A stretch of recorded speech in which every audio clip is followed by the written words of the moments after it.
Presentes el día de hoy. Vamos a dar inicio a la clase que tenemos preparada para hoy viernes 3 de febrero. Tal y como lo comentamos el último día de clase, estamos bajo una coyuntura de la reactivación de la pena de muerte, ¿verdad? Vamos a dedicar los primeros minutos de la clase para discutir sobre este hecho. Pues estamos sobre esta coyuntura que tiene marcados a todos como guatemaltecos. El día de hoy yo traigo un video que es como una canalización que vamos a hacer previa a empezar a hablar sobre la pena de muerte en Guatemala. Yo sé que muchos compañeros han visto noticias estos días sobre lo que la pena de Guatemala, la pena de muerte está haciendo en Guatemala, así que voy a pedir que por favor me confirmen si logran ver ahorita la presentación que voy a compartir. Sí, licenciado, buenas tardes. Sí, licenciado. Buenas tardes, Lixi, se ve. Sí, Licenciado, buenas tardes. Sí se ve la presentación en pantalla, ¿verdad? Sí, se ve, Lixi. Sí, Okay. sí se mira, Lick. Muchas gracias. Muy bien, es corto de 4 minutos. Vamos a ver el video y posterior a eso hacemos una dinámica interesante. Gracias.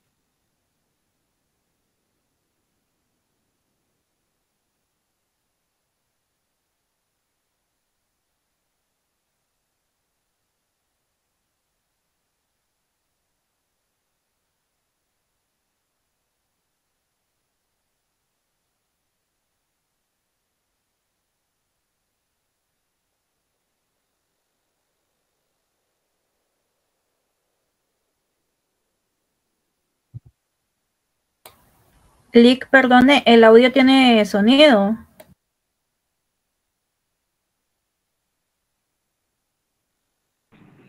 El video tiene sonido. Ay, sí, el video. Pero igual no se escucha, no sé si soy yo. No se escucha nada. Perdona, Lick, No se escucha, el se video. ve el video, Lick, pero no se escucha. Sí, Lick, no se escucha. Ni se ve.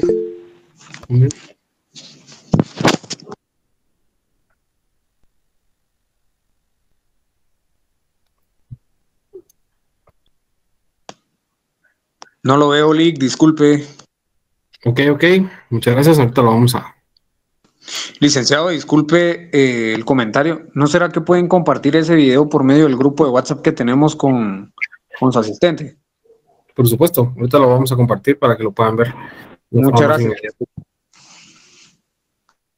Vamos a compartirlo y les vamos a dar unos minutos para que lo puedan ver, por favor. Y volvemos a hacer la canalización. Muchas gracias.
Bien, excelente, muchas gracias. ¿Me confirman, por favor, si van ver el video? Sí, la estamos viendo. Excelente, muchas gracias. Estamos viendo, Lick. Muy bien, excelente, gracias.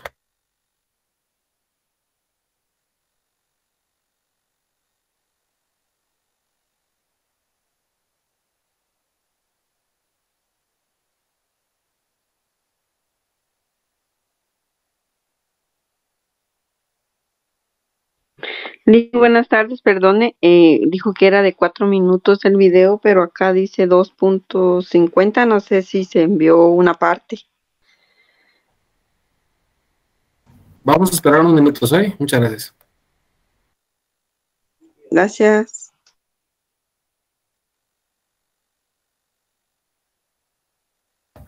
Ok, muchas gracias. Bien, ustedes recordarán, compañeros, que en diferentes medios de comunicación se filtró la noticia que el presidente Alejandro Yamatei había enviado una iniciativa de ley al Pleno de los Honorables Diputados del Congreso de la República.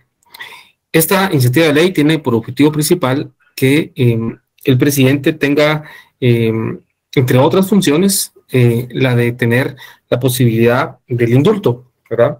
Que es un procedimiento que se había dejado que había quedado en el olvido a raíz de que el expresidente Alfonso Portillo hubiese derogado ese decreto. A raíz de eso, pues muchas ONGs, muchos otros diputados han presentado otras iniciativas y pues es importante resaltar que va a ser una de las agendas principales del Pleno del Congreso de la República, máxime ahora que el tema cobra relevancia a raíz de una muerte de una niña en el país, ¿verdad? Lo cual pues causa indignación en la sociedad. Tuvo una gran cobertura de medios de comunicación y pues el presidente Alejandro Yamatei decide iniciar un proceso legislativo para el inicio. El día de hoy nos acompaña Hugo Peña, que es un comunicador estratégico y analista político, para que nos ayude a hacer unas pequeñas intervenciones en cuanto a estas ideas. Si se encuentra en la sesión de Google Meet, me gustaría si puede habilitar su micrófono, por favor.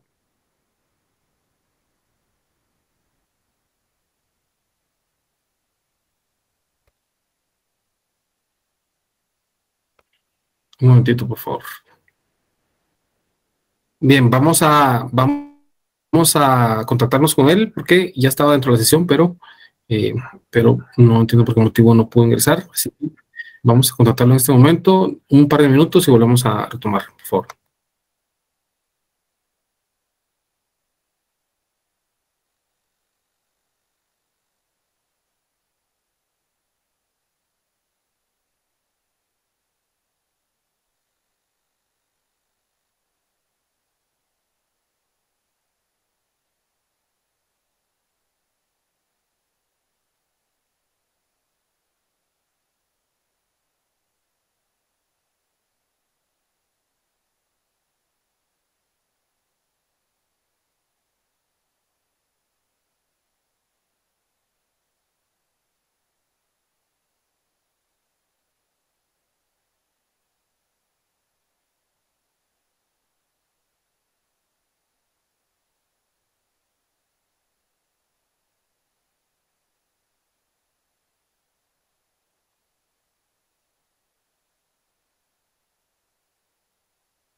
Ahí estamos, mi querido Jonathan. Ok, muchas gracias. Buenas tardes. Estamos discutiendo con compañeros de el quinto semestre de la Facultad de Ciencias Jurídicas y Sociales de la Universidad de San Carlos de Guatemala. Llevamos aproximadamente ya 2 clases en las que hemos estado hablando sobre una coyuntura que está afectando directamente la élite política, la élite social, la religiosa, y habla directamente sobre el tema de la pena de muerte en Guatemala.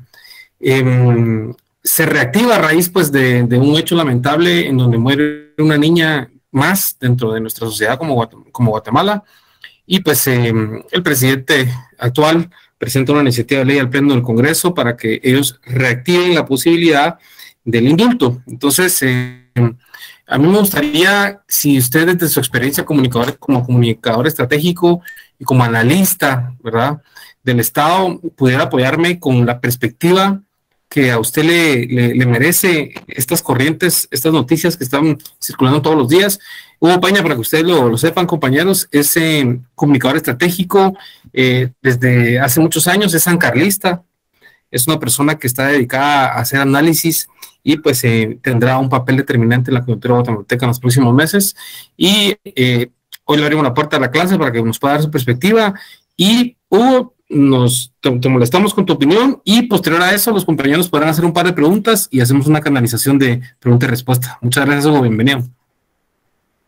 Muchísimas gracias, Jonathan. Un placer poder compartir contigo y con todos los alumnos de la universidad del quinto semestre. Yo creo que uno tiene que ser lo más claro posible y tiene que entender lo que implica firmar acuerdos internacionales. Desde 1969 Guatemala está incrustada dentro del Pacto de San José. Y el artículo 44 de la Constitución Política de la República reconoce a los acuerdos y a las firmas internacionales como que tienen prevalencia sobre el derecho local. Pero tenemos muchísimos argumentos sobre eso. Después hay gente que habla del indulto, hay gente que habla de la CC que eliminó algunas áreas en el Código Penal y en la Constitución en el 2017, y todos tienen razón. La pena de muerte en Guatemala no se puede ejecutar salvo que se denuncie el Pacto de San José, pero el Pacto de San José tiene 3 condiciones estratégicas. La primera es que no solo denunciando el Pacto de San José uno estaría abandonando la normativa que tiene el pacto en relación a la ejecución de la pena de muerte. Eso es una parte nada más. Hay otra parte de derechos humanos y hay otra parte de derechos comerciales. Es simple demagogia lo que está pasando. La demagogia no es más que, con supuestos argumentos legales, abrigar a la mentira para que prevalezca, pero que al final no se cumpla. Y eso es lo que nosotros hemos estado teniendo en el país, principalmente hoy de cara al proceso electoral. No es posible.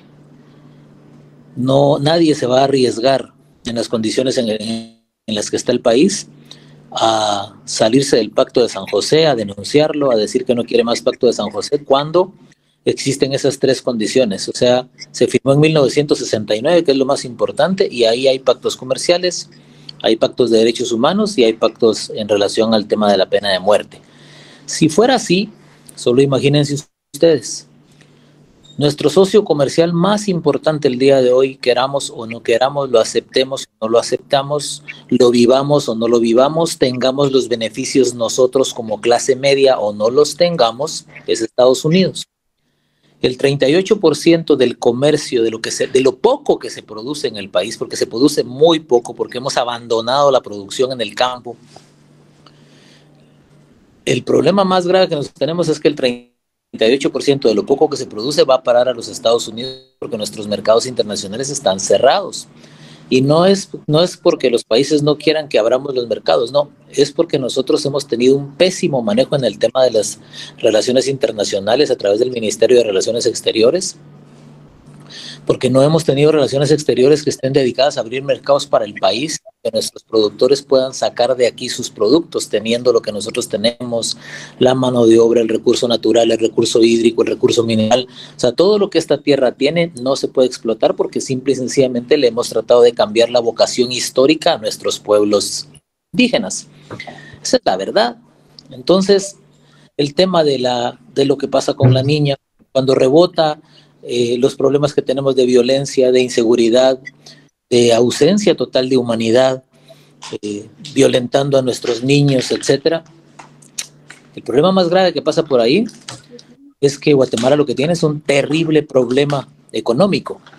Y a los que están controlando la macroeconomía del país, tengo que decirles que están contentos porque la macroeconomía del país se mantiene estable, porque hay un tipo de cambio estable que favorece a importadores y exportadores, pero lastimosamente la microeconomía no ha sido favorecida por el efecto de la estabilidad macroeconómica. Por lo tanto, el sistema en el país que hoy nos gobierna es un sistema que económicamente favorece a muy pocos, como siempre ha sido, y la clase más popular no tiene asistencia, no tiene reflejo de la estabilidad macroeconómica del país, no tiene, en este caso, el reflejo del impacto que tendría que ser que la gente tuviera la posibilidad de ganar más y más oportunidades, sino que simple y sencillamente es un efecto macroeconómico que impacta única y exclusivamente a quienes están bien. Y por eso es que los que están bien dicen, no, Guatemala tiene unas condiciones increíbles en el tema económico, pero no se siente en la clase popular porque lastimosamente no hemos tenido una política pública que baje ese beneficio macroeconómico a la gente más necesitada. Viendo eso, lo más sencillo es decirles a ustedes que el problema de Guatemala es económico y si nosotros no nos ocupamos de generar un sistema económico que nazca en la comunidad, es imposible que el país vaya a cambiar y es imposible que el sistema de salud mejore y es imposible que el sistema de educación mejore y es imposible que la seguridad mejore, la violencia mejore, la insatisfacción mejore, etcétera, porque no hay oportunidades en el interior. La gente viene a la ciudad o a las grandes ciudades o se traslada a las grandes ciudades, así como a la ciudad de Guatemala hoy, a delinquir y pues obviamente todo lo que sucede alrededor de eso se sale de las manos de las autoridades porque el combate principal desde mi punto de vista es el tema económico. Por lo tanto, quien hoy en la elección diga que va a aplicar la pena de muerte, miente de manera demagógica. Eso quiere decir, utiliza ciertas partes que la ley y algunas lagunas de las leyes que hay, pero en realidad no se puede. Tendríamos que abandonar el Pacto de San José y el Pacto de San José incluye las tres cosas principales que son comercio, derechos humanos y vida. Así es que ese es el punto de vista, mi querido Jonathan. Muchas gracias, Hugo Peña. Una pregunta. Los índices de delincuencia, asesinatos, extorsiones en Guatemala, pues obviamente no lo digo yo, lo dicen los índices internacionales, ¿verdad? Las ONGs internacionales que se dedican a medir índice de peligrosidad en los países de Latinoamérica, lo dicen. Entonces, una pregunta aleatoria es, ¿será esta una estrategia que busca minimizar la alarmante situación que existe en Guatemala en cuanto a la delincuencia y crimen organizado?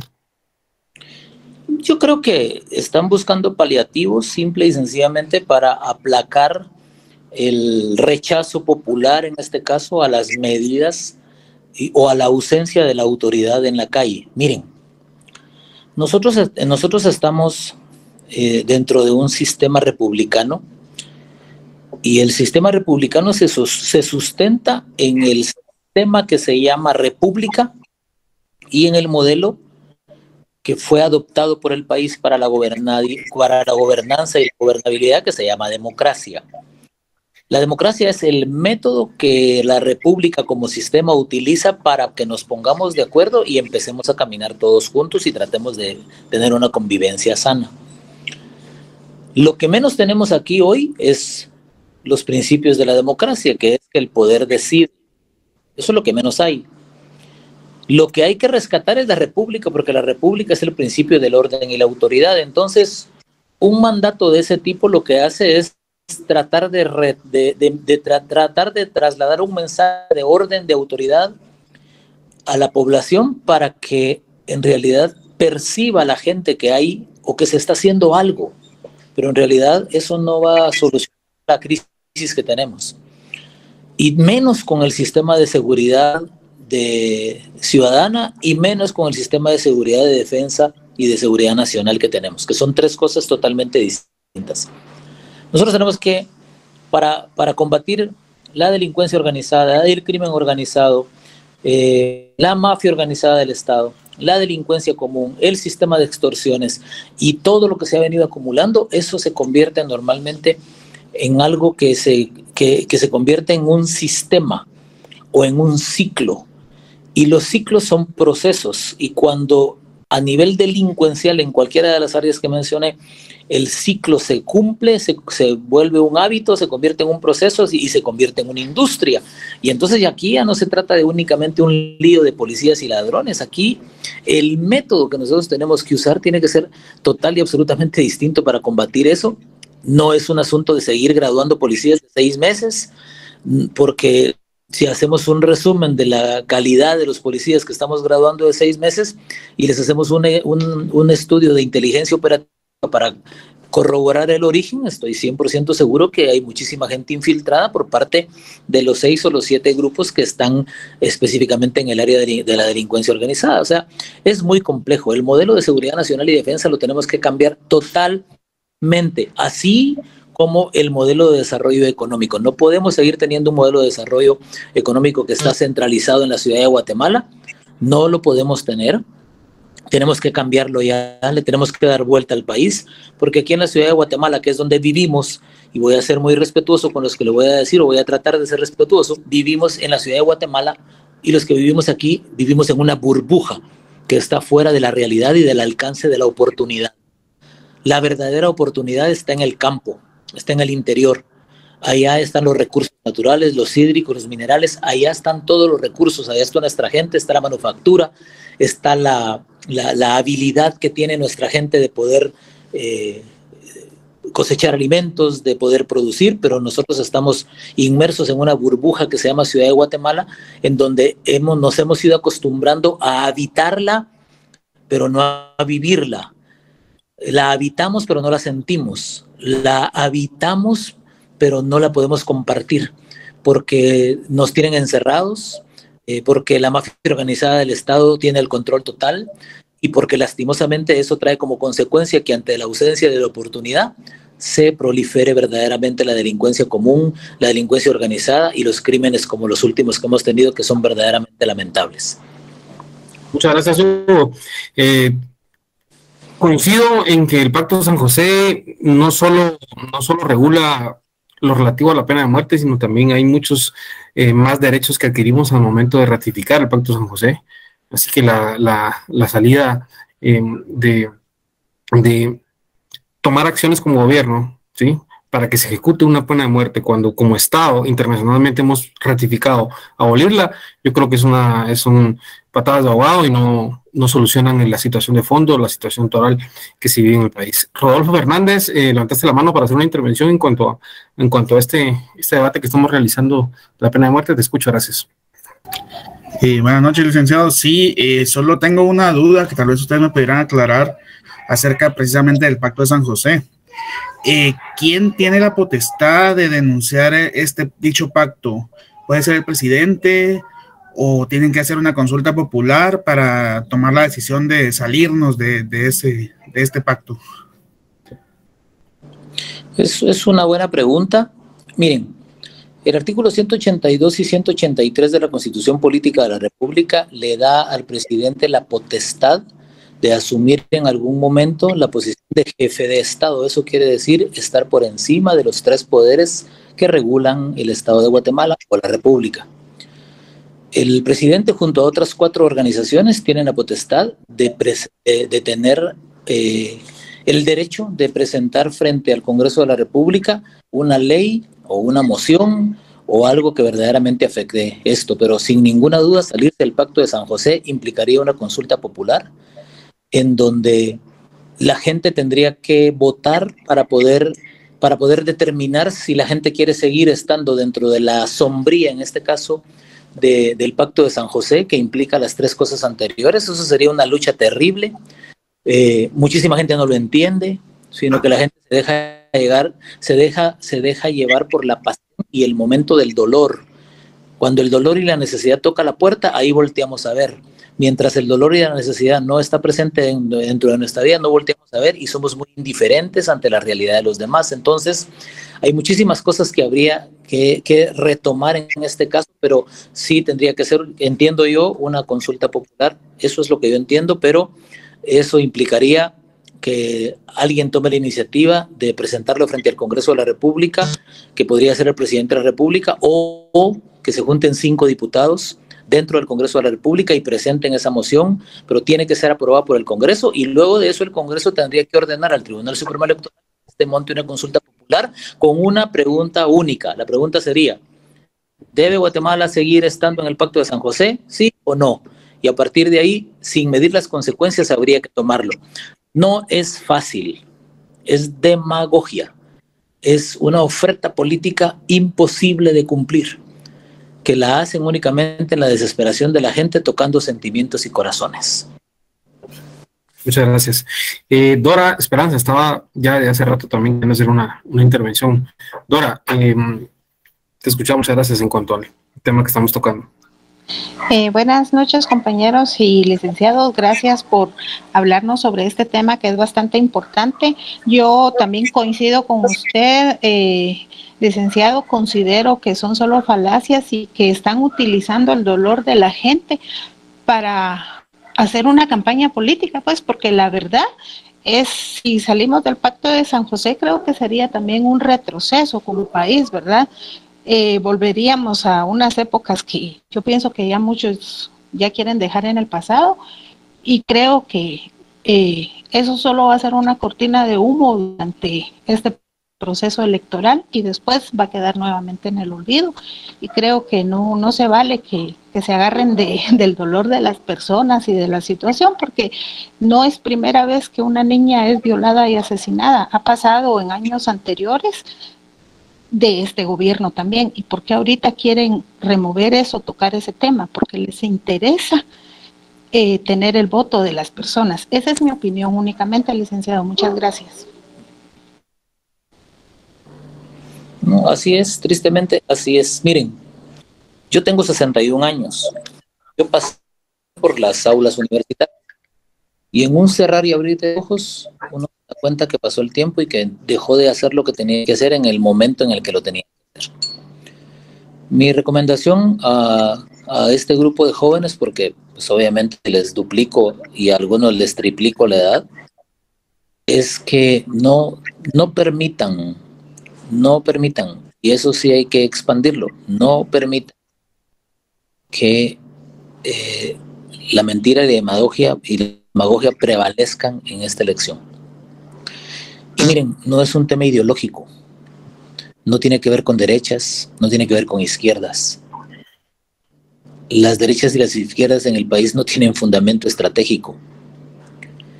Es muy sencillo, investiguen.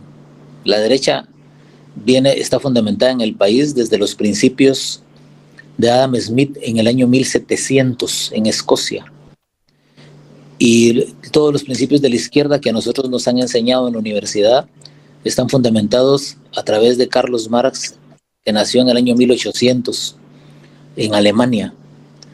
Y lastimosamente los principios de la izquierda y de la derecha fueron regados en la necesidad de la gente, y esa necesidad de la gente hizo y hace que al día de hoy todavía tengamos esa lucha mortal entre izquierdas y derechas que no entienden ni siquiera de lo que están hablando, porque al final ni una ni otra le ha cambiado la vida y la realidad de nuestros pueblos. Y vean,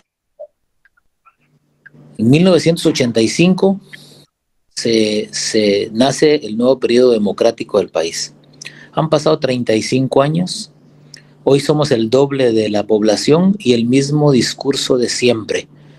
O sea, hoy somos 20 millones de habitantes, antes éramos 8 millones de habitantes o 18 millones de habitantes hoy.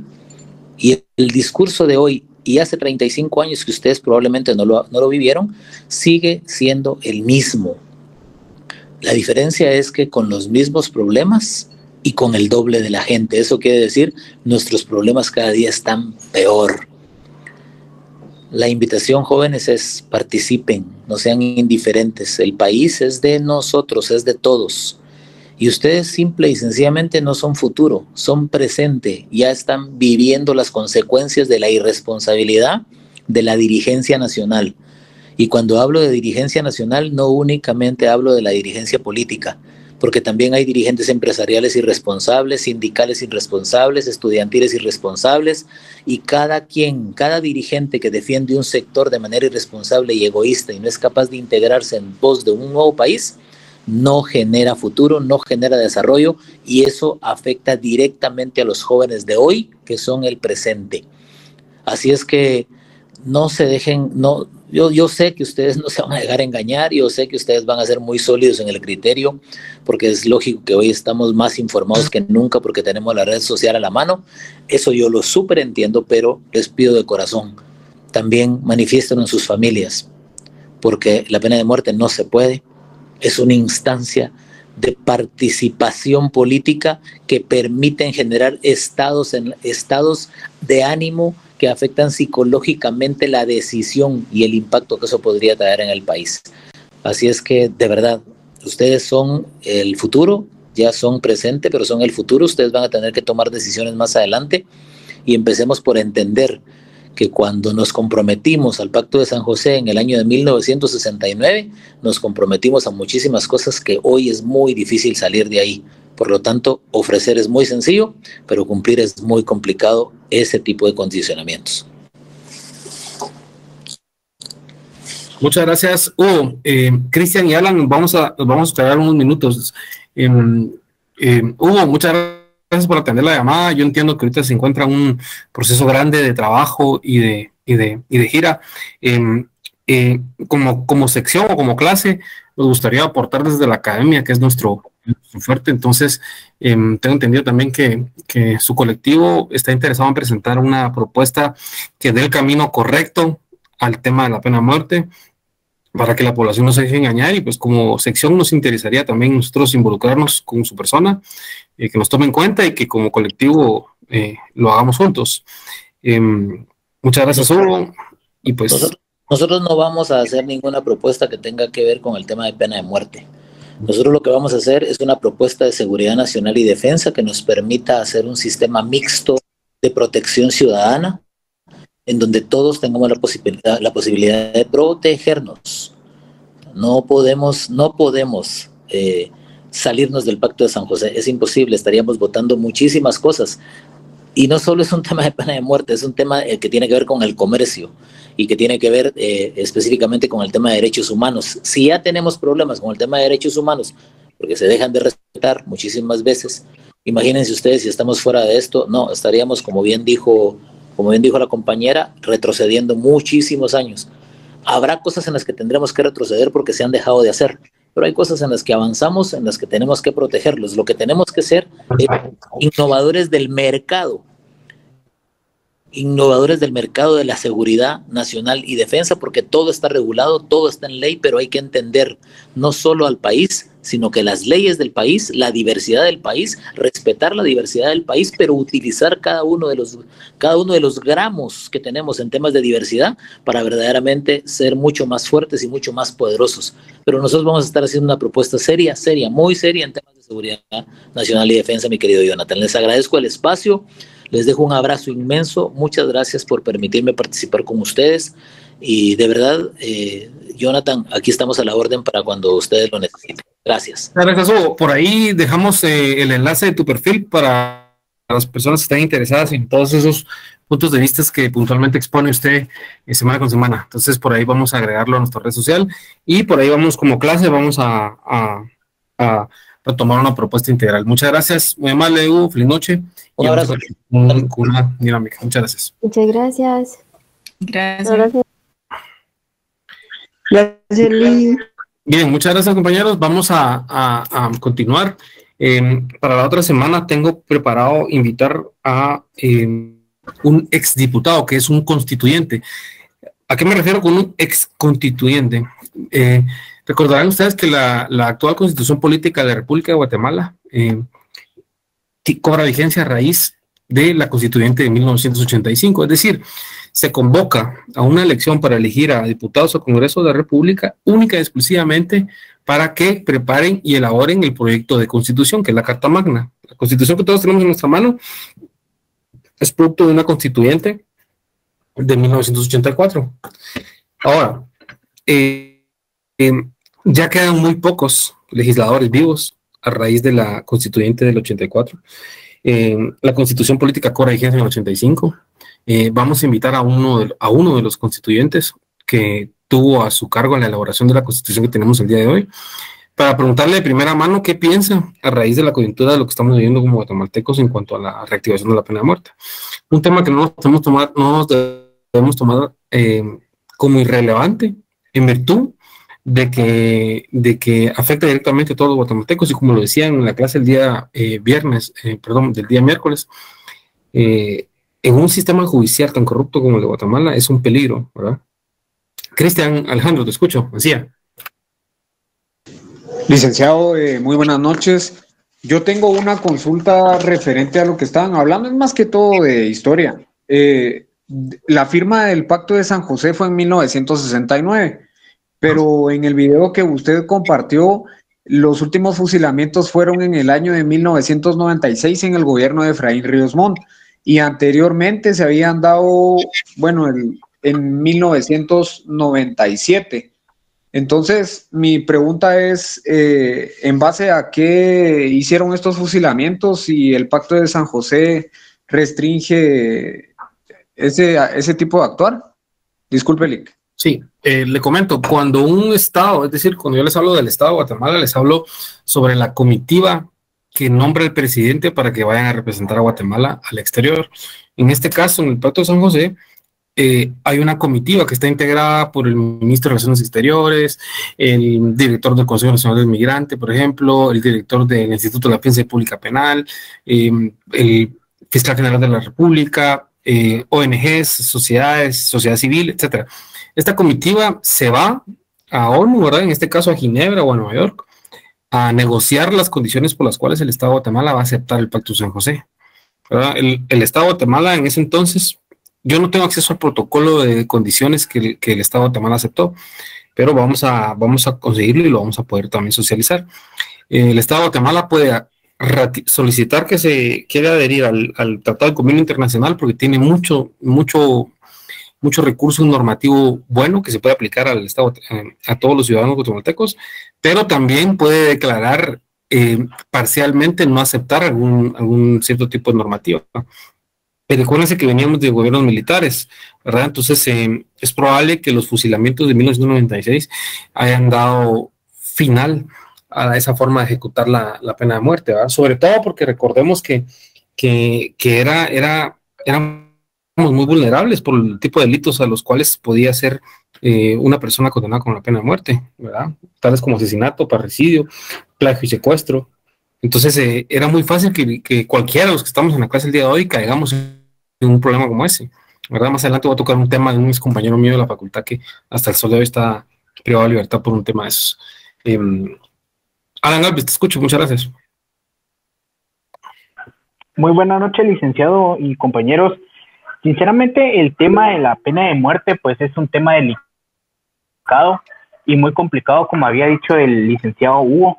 Realmente salirse de estos convenios internacionales afecta a la economía, a los derechos humanos, ¿verdad? Y realmente salirse de esto nos llevaría, tal vez no a una Venezuela, pero sí nos acercamos a ella. ¿Por qué? Porque rompemos lazos internacionales, rompemos amistades y compromisos con otros países que son ahí sí que compran producto, y nosotros también compramos producto de otros países, en este caso Estados Unidos, que es el mayor, ahí sí que proveedor de todo lo que Guatemala tiene, podríamos decir. Entonces ahí ya nos caerían un montón de paquetes de sanciones por estar violentando los derechos humanos. Y me es extraño y lamentable que el señor Yamatei, siendo una persona estudiada, no vea estas consecuencias. Y esto nos demuestra una vez más que toda la gente que busca el poder lo hace por ambición, no por tener una visión como país. Y lastimosamente nosotros como guatemaltecos, nuestra idiosincrasia nos va a llevar a votar a los mismos. Gracias, licenciado. Alan, gracias. Antes de que hable Elmer, yo quiero agradecerle la intervención porque dijo algo muy importante que a mí se me estaba escapando. Las consecuencias de respetar un tratado de convenio internacional ya ratificado por Guatemala son graves. Las consecuencias de respetar un tratado de convenio internacional de la forma en la que lo estamos haciendo, porque debería ser al revés, ¿verdad? El presidente primero debería hacer un consenso a nivel internacional, ¿verdad? Para como Estado de Guatemala, declarar reserva de algunos artículos para poder aplicar la pena de muerte, y no hacerlo al revés, ¿verdad? Iniciar con el Congreso y posteriormente que tenga un efecto internacional. ¿Por qué? Porque los juicios internacionales a los cuales son sometidos los países se llaman paneles arbitrales, ¿sí? Guatemala puede ser sometido a un arbitraje internacional, a un panel arbitral. Por medio de un panel arbitral, ¿sí?, la Organización de Naciones Unidas puede enviar a juicio al Estado de Guatemala por incumplir con lo que establece el Pacto de San José. La Corte Interamericana también puede llevar a juicio al Estado de Guatemala. ¿Y cuáles son las consecuencias de esos? Multas multimillonarias para el Estado, que pagamos ustedes y yo, ¿verdad? Y no solo eso, invertir en abogados que vayan a defender al Estado de Guatemala por las consecuencias que se toman en el pleno del Congreso. Por eso es que no se debe tomar a la ligera. Muchas gracias, Alan, por esa intervención. Elmer, te escucho. Muchas gracias, licenciado. Buenas noches. Agradecemos de antemano la visita de otra persona para fortalecer este curso. Muy bonito. Muchas gracias, licenciado. Quiero decir que primero aclararle al compañero que me precedió, que dijo que en el tiempo de Arturo Olmón se fusiló a las últimas dos personas. 1996 era Álvaro Enrique Arzú Irigoyen el presidente, solo para aclarar eso. Lo que yo le quería consultar, aparte de mi pregunta, es que era eso precisamente, por las consecuencias que se dieron a raíz de esa desobediencia, por decirlo así, cuáles son, porque realmente nos han afectado definitivo, como dice usted, son graves, pero ¿cuáles son? Gracias. Ok, muchas gracias. Bien. Pues las consecuencias son esas, ¿verdad?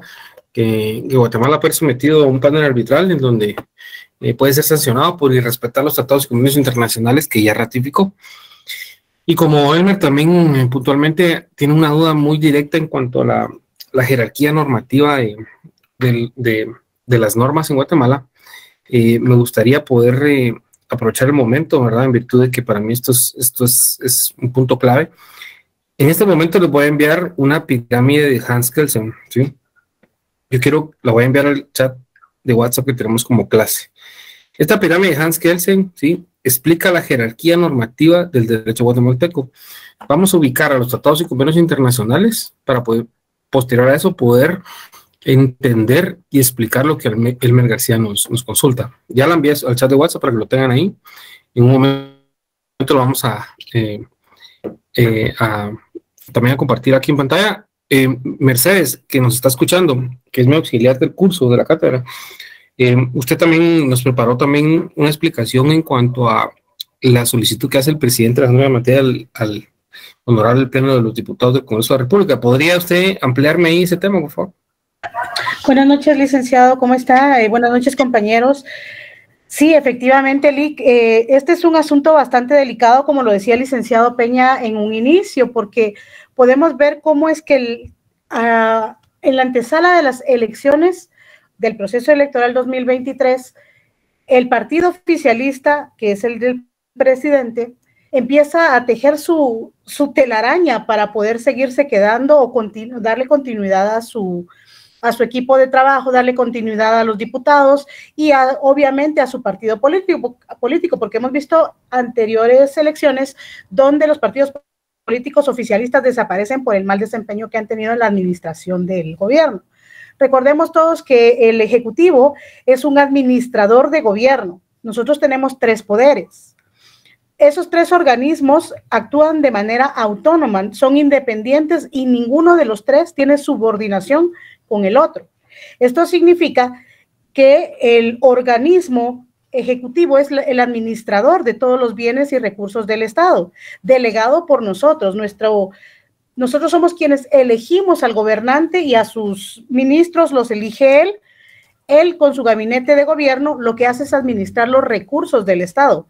No está capacitado para poder intervenir en la función del organismo legislativo, que es quien en el Congreso pues promueve las iniciativas de ley. Claro, él puede proponer iniciativas de ley, pero lo que él está haciendo es que los diputados traten de reactivar la pena de muerte. Realmente reactivar sería la palabra, no lo creo, porque si ustedes ven, la pena de muerte en el artículo 18 de la Constitución Política de la República sigue vigente, o sea, no ha sido derogada.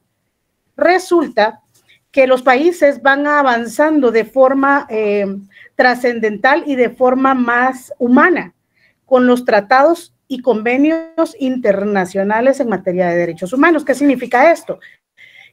Que la pena de muerte nosotros no la tenemos obsoleta, no la tenemos derogada, sigue vigente, pero no es positivo porque no se aplica. Y no se aplica porque, ¿quién puede ayudarme con el artículo 46 de la Constitución Política de la República? ¿Alguien que tenga su Constitución a la mano, por favor, que me ayude a leerlo? Leslie, por favor. Artículo 46. Preeminencia del derecho internacional. Se establece el principio general de en materia de derechos humanos, los tratados y convenios aceptados y ratificados por Guatemala tienen preeminencia sobre el derecho interno. Exactamente. Entonces, la pirámide de Hans Kelsen que Lic Mayorga acaba de enviar al grupo de WhatsApp nos indica que la preeminencia es sobre el derecho interno, obviamente no sobre la Constitución. Sin embargo, Guatemala, si se compromete a respetar los tratados y convenios internacionales, tiene ese pacto con los demás países. Los demás estados que son miembros lo pueden obligar o lo pueden llamar a la convención para que cumpla y sancionar si incumple lo que se ha comprometido. Entonces, en materia de derechos humanos, la pena de muerte, aunque no está derogada, no es aplicable en Guatemala. Uno de sus compañeros decía que en 1996 fueron los últimos fusilados, es verdad, el 13 de septiembre. Yo recuerdo que fue tan mediático que todo el mundo, yo creo que hasta oraba para que no los fusilaran. Resulta que los fusilaron porque ellos cometieron un delito gravísimo, que fue pues la violación y asesinato con tortura de una niña de 6 años. Fueron tan sádicos con ella que entonces los jueces que aplicaron la pena de muerte no tuvieron más que darle lectura y darle continuidad a todo el proceso, y el proceso se llevó conforme a las directrices de lo pactado en Guatemala. Y fue hasta cuando venció. Lo que Yamatei está pidiendo en sí es que a él le dejen otra vez, porque en el 2004 Alfonso Portillo derogó el indulto del presidente. O sea, él se quería deshacer de que al presidente fuera la última instancia al que le pidieran el perdón. Si el presidente daba el perdón, la pena de muerte no se aplicaba. Entonces, Portillo lo derogó y quedó un vacío legal. Lo que Yamatei está haciendo, pero no lo hace con forma correcta, y como muchas personas no comprenden la ley de Guatemala ni los tratados internacionales, creen en lo que él está diciendo, donde dice: reactivemos la pena de muerte, que me den y no me va a temblar la mano. Realmente el indulto es la última fase del proceso, cuando ya se ha llevado el debido proceso, se ha sentenciado, se han interpuesto los recursos necesarios, se ha llegado hasta el final de los recursos, se han agotado todos los recursos y la sentencia es confirmada. Tiene 30 días para acudir al presidente a pedirle el perdón presidencial que se llama indulto. Él dice gracia. Sí, se conocía como gracia también en el lenguaje coloquial, pero se llama indulto. Realmente él no puede venir y tratar de hacer esta iniciativa de ley. Esto solamente es una treta. ¿Cuántas iniciativas de ley llegan al Congreso y no pasan? Esto va a ser otra cosa exactamente igual, pero mientras tanto, él gana popularidad, él gana pues adeptos a su política, él gana como oficialismo, gana también esa situación mediática de que está en el ojo del huracán por lo que está tratando de hacer. Realmente esto es bastante grave para Guatemala, porque sería retroceder. Si como humanos ya somos más civilizados, como humanos vamos hacia el progreso, ¿cómo vamos a retroceder a aplicar la pena de muerte? Recordemos que también el derecho penal es un derecho de carácter preventivo, no correctivo. O sea, el derecho penal dice, estas son las penas para quien cometa el delito, vulnere, haga, quien diere muerte, quien lo hiciere. No está corrigiendo. Ya corregir al delincuente es demasiado difícil. ¿Alguien recuerda que el expresidente Jimmy dijo, hay que castigar al delito, no al delincuente? Yo estaba analizando su frase y realmente sonaba absurda, pero lo que están haciendo con la iniciativa de ley los partidos del oficialismo es que ellos están diciendo, para no vulnerar el pacto de San José, no es contra el ser humano que vamos a actuar, o sea, no vamos a violentar los derechos humanos, sino la gravedad del delito. Eso es lo que vamos a perseguir, o sea, en eso están basando el enfoque de su iniciativa de ley. Realmente no es correcto. Muy bien, Lick. Muchas gracias. Excelente. Muy bien, gracias. Bien, por ahí tienen algunas dudas algunos compañeros.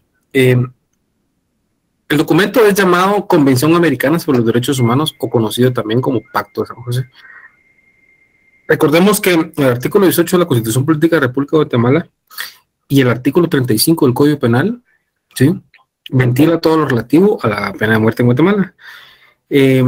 Recordemos que el artículo 4 de la Comisión Interamericana de los Derechos Humanos, ¿sí?, otorga el recurso de indulto, ¿sí?, establece que en todas las legislaciones nacionales, en todos los países que se han adherido a estos tratados y convenios internacionales, otorguen a las personas que han sido condenadas con la pena de muerte la facultad de acudir a una última instancia, y esta es el indulto.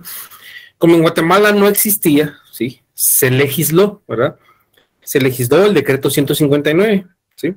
El decreto 159 creó la ley que indicó el procedimiento para el indulto, ¿sí? Lo que sucede es que el expresidente Alfonso Álvaro Portillo lo deroga el decreto 159 para que el indulto no se pueda llevar a cabo. Es decir, sin el indulto deja sin efecto la pena de muerte, porque al no existir el último recurso o la última instancia de solicitar el indulto al presidente, no se puede ejecutar la pena de muerte, ¿verdad? ¿Por qué? Porque Guatemala se ha adherido a tratados y convenios internacionales en materia de derechos humanos. Entonces, muy importante, ¿sí?, como ya no existe el proceso para otorgar el indulto, ¿sí?, es decir, no se agotan todas las frases, no hay definitividad, es la palabra correcta que utilizamos en el mundo del derecho y que ustedes ya deben empezar a utilizar. Al no existir una definitividad, ¿sí?, y no se puede otorgar el indulto, ¿sí?, la pena de muerte queda inconclusa según los tratados y convenios internacionales.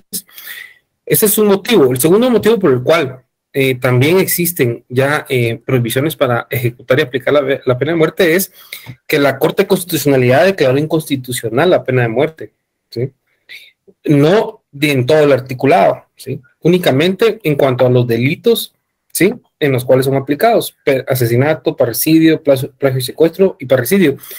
La inconstitucionalidad se come todos los delitos, ¿sí?, entonces deja sin efecto en dónde aplicar la pena de muerte, ¿verdad? Entonces, obviamente vamos a conseguir, vamos a enviarles el artículo 4 de la Comisión Interamericana de Derechos Humanos y vamos a hacer una consulta a la Corte de Constitucionalidad para que a ustedes se les haga llegar la inconstitucionalidad que declaró que no se puede aplicar la pena de muerte en Guatemala.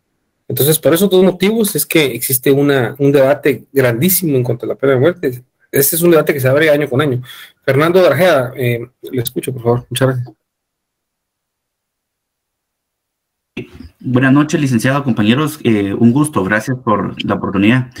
Fíjese que yo estaba ahorita exactamente leyendo el documento con respecto a lo que se está platicando en clase, pero aquí, según el artículo 4 que dice derecho a la vida, da a entender que arbitrariamente no se le puede privar a una persona, y que en los países que no ha sido abolida la pena de muerte, sí se le podrá imponerse por delitos más graves, dice. Y dice que no se puede restablecer la pena de muerte donde en los estados no se ha abolido. Entonces, me genera un poco de contradicción porque entiendo que aquí habla de que si no está abolida o no está quitada de la legislación de nuestro país, se puede aplicar. Así lo interpreto yo, pero usted me puede corregir. Claro, por supuesto. Ese precisamente es el debate que existe toda la vida, ¿verdad? Aparte que recordemos que también Guatemala ha ratificado muchos tratados y convenios internacionales, ¿verdad?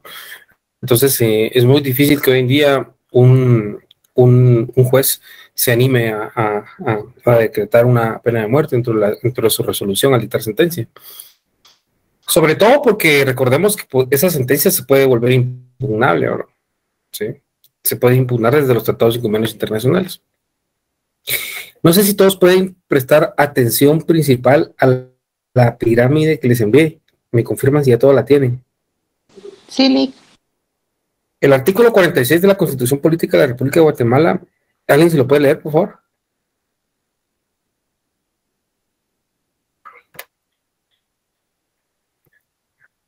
Artículo 46. Sí, por favor. Preeminencia del derecho internacional.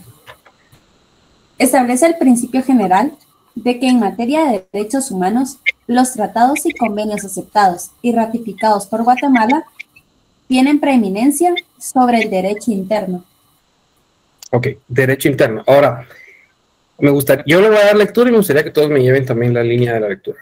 Pirámide de Hans Kelsen. Esta es una creación mía en virtud de una sentencia que leí también de la Corte Constitucional. La forma correcta de interpretar el artículo 46 de la Constitución Política de la República de Guatemala es como normas preconstitucionales, ¿sí? Porque el artículo 46 nos dice que es superior al derecho interno, ¿sí? Entonces todo el mundo entiende que los tratados y convenios internacionales son superiores a la Constitución, y es un error que cometen diputados del Congreso de la República, presidentes, expresidentes, todo funcionario. Yo he visto que comete ese error. Pero la Corte de Constitucionalidad, abajo, si se dan cuenta, dice Gaceta número 18, página 99, expediente 281-90, sentencia del 19 de octubre de 1990. La Corte de Constitucionalidad, a raíz de una sentencia, aclara el artículo 46 de la Constitución y establece que la forma correcta de interpretar el artículo, ¿sí?, es como normas preconstitucionales. Nada está superior a la ley, ni los tratados ni convenios internacionales. Preconstitucionales, en virtud que el legislador constituyente, es decir, los que elaboraron el proyecto de Constitución del 84, cuando se refería a derecho interno, ¿sí?, no incluyó a las normas de rango constitucional en la expresión derecho interno, ¿sí?, ya que en ningún momento debe ser superior a la Constitución. Nada, ¿verdad? Ninguna norma puede ser superior a la Constitución. Entonces, si la Corte de Constitucionalidad ya aclaró que los tratados y convenios internacionales en materia de derechos humanos no son superiores a la Constitución, sino que son llamados preconstitucionales, si hacemos una interpretación jerárquica de la pirámide... Sí, doctor, aquí estoy ahorita en clase. ¿Yo le voy a llamar? Muy bien, gracias, doctor. Si hacemos una interpretación de la pirámide de Hans Kelsen, ¿sí?, y dice jerarquía normativa del derecho guatemalteco, ¿sí?, vemos que la Constitución está en la cúspide más alta, ¿verdad? ¿Sí? Y abajito de la Constitución estaría la pestaña o la nueva fase de preconstitucionales, ¿sí? Es decir, abajito de la Constitución están todos los tratados y convenios internacionales. Es decir, aunque Guatemala haya ratificado tratados y convenios internacionales en materia de derechos humanos para prohibir la ejecución de la pena de muerte, la salida es en esta sentencia de la Corte de Constitucionalidad, que son preconstitucionales, no son superiores a la Constitución, están por debajo de la Constitución. Es decir, lo que prevalece es la Constitución, ¿verdad? Lo que pasa es que erróneamente universidades por muchos años, docentes, catedráticos, diputados, gente del Ejecutivo ha interpretado erróneamente el artículo ¿verdad? Esta Gaceta de la Corte se debería de socializar a nivel nacional, igual que muchas otras gacetas, porque la Corte Constitucional ya ha opinado respecto a ciertos artículos de la Constitución. Entonces, ¿cuáles son las normas constituyentes? Constitución Política de la República de Guatemala, ley electoral de partidos políticos, ley de emisión de pensamiento. Se recordarán, ¿verdad?, de su primer año de universidad. Después tenemos las ordinarias, ¿sí? Abajito de la Constitución están los tratados y convenios internacionales, ¿sí? Y arriba de las normas ordinarias están los tratados y convenios internacionales. Después ya siguen las normas ordinarias. ¿Cuáles son las normas ordinarias? Todos los decretos del Congreso de la República. Todo lo que es dictado por el organismo legislativo es una norma ordinaria. Está un paso abajo de la Constitución e incluso un paso abajo de los tratados y convenios internacionales. ¿Cuáles son las normas reglamentarias? Solo para que recordemos, ¿verdad? Acuerdos gubernativos dictados por el presidente en Consejo de Ministros, acuerdos dictados por otros organismos o entidades autónomas, ¿sí? Y finalmente las individualizadas, sentencias de la Corte de Constitucionalidad, sentencias de la Corte Suprema de Justicia, resoluciones, acuerdos ministeriales, pactos colectivos de condiciones de trabajo, para que logremos entender y de una vez por todas no cometamos el error que siempre se comete de decir es que los tratados de convenios son superiores a la Constitución. Entonces no se puede aplicar la pena de muerte por ese motivo. Hoy en día, gracias a la Gaceta 18 de la Corte de Constitucionalidad, del expediente 280-90, no tenemos temor a equivocarnos y poder expresar que los tratados y convenios internacionales no son superiores a la Constitución. Cuando se refiere al derecho interno, se refiere a las normas ordinarias, las que emite el Congreso de la República, pero después del 85, ¿sí? Arriba de las constitucionales, las del 84, la constituyente, no hay nada. Entonces, yo también traía un contenido en cuanto a algunas formas y criterios de argumentar desde la perspectiva de la cátedra, pero obviamente cuando uno toca temas como estos, no alcanza ni 1, ni 2, ni 3 días para seguir discutiendo. Así que yo lo voy a dejar hasta aquí por el día de hoy. Siempre voy a subir el contenido, tanto el video como la imagen de la pirámide de Hans Kelsen que les dejé a Classroom, ¿verdad? Para que lo tengan. Les agradezco su apoyo, comprensión. Nace en mi corazón que tal vez analicemos si como sección o como semestre presentamos una hoja de ruta para que los señores diputados del Congreso de la República sepan cuál es el procedimiento correcto, ¿verdad? Puede ser un trabajo en conjunto que podemos hacer como sección y lo vamos a presentar al Congreso de la República, ¿verdad? Yo tengo pues un compañero que es también diputado y que nos podría dar acceso para que como colectivo, como sección lo podamos presentar. Así que les dejo la idea ahí en el aire, sigámosla madurando, ¿verdad? Y hacemos un documento mártir en donde vamos a indicarles el procedimiento correcto a los diputados y ya lo entregamos y hacemos una actividad que va de la mano con la carrera y que yo estoy seguro que les va a gustar mucho. Así que muchas gracias. Si ustedes lo permiten, les dejamos aquí por hoy y nos vemos el día miércoles. Muchas gracias. Excelente, licenciado. Gracias, licenciado. Buenas noches. Gracias, licenciado. Buenas noches.